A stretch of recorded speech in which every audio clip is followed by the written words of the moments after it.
She walked into the hotel she built from the ground up, a symbol of her success, her pride, her life's work.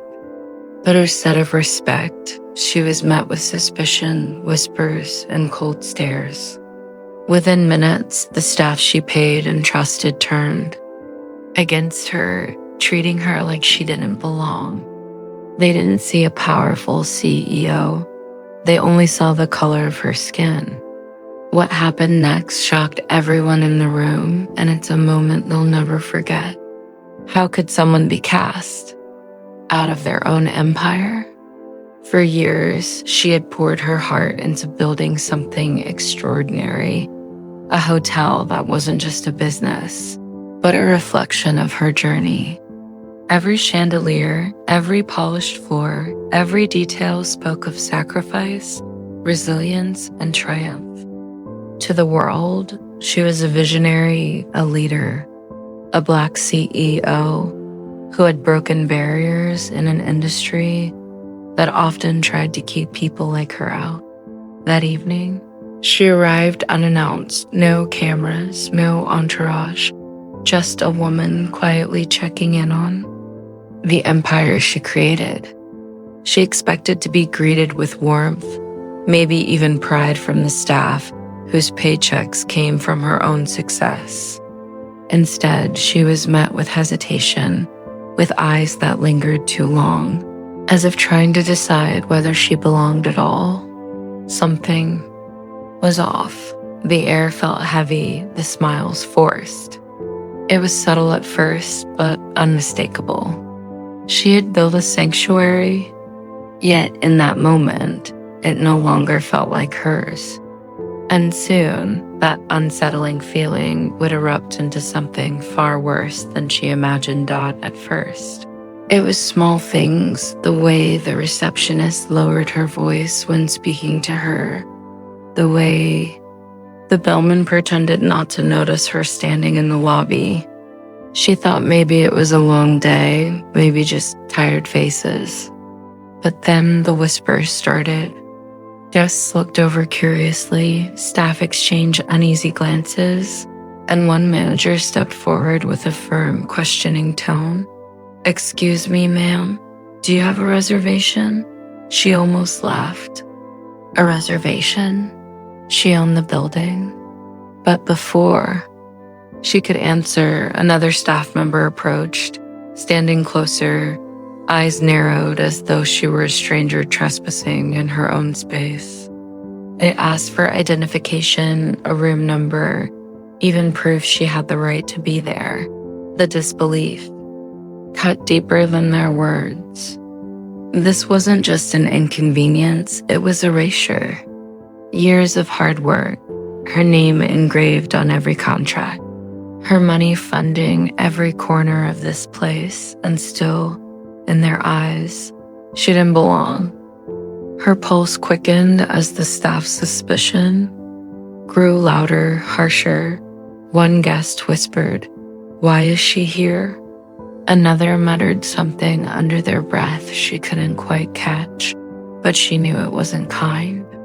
Within minutes, what started as quiet unease turned into a public humiliation.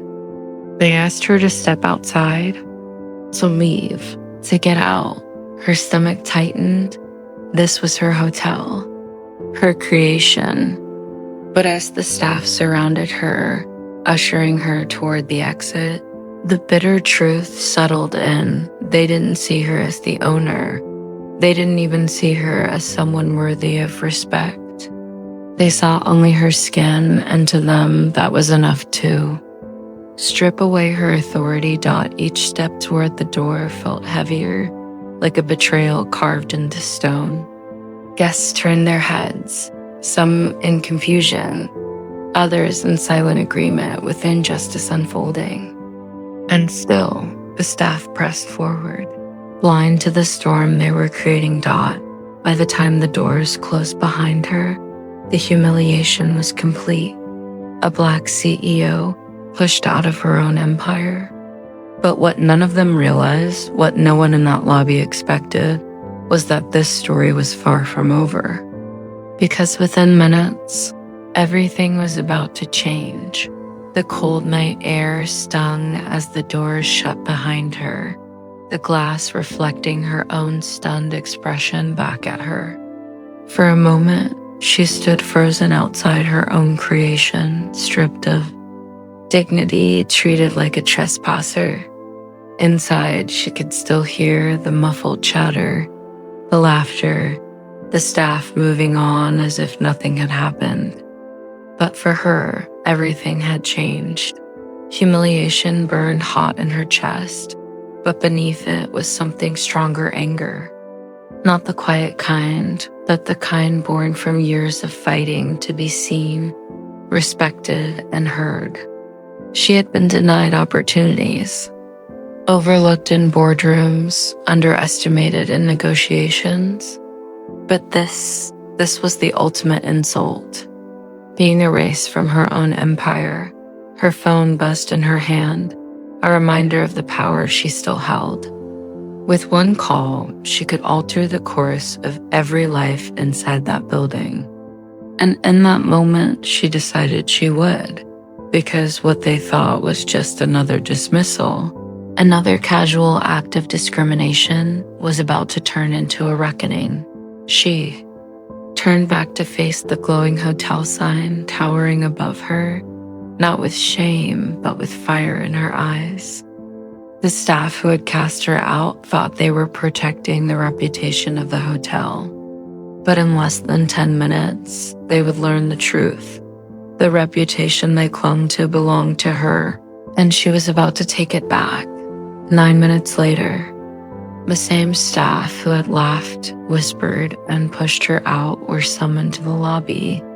Their faces shifted from smug confidence to pale shock as she walked back in, this time not as a stranger, but as the CEO who signed their paychecks. Without hesitation, she made the call that would echo through those marble halls for years to come. Every single employee involved was fired on the spot. The humiliation they tried to place on her was returned tenfold. But this wasn't about revenge, it was about justice.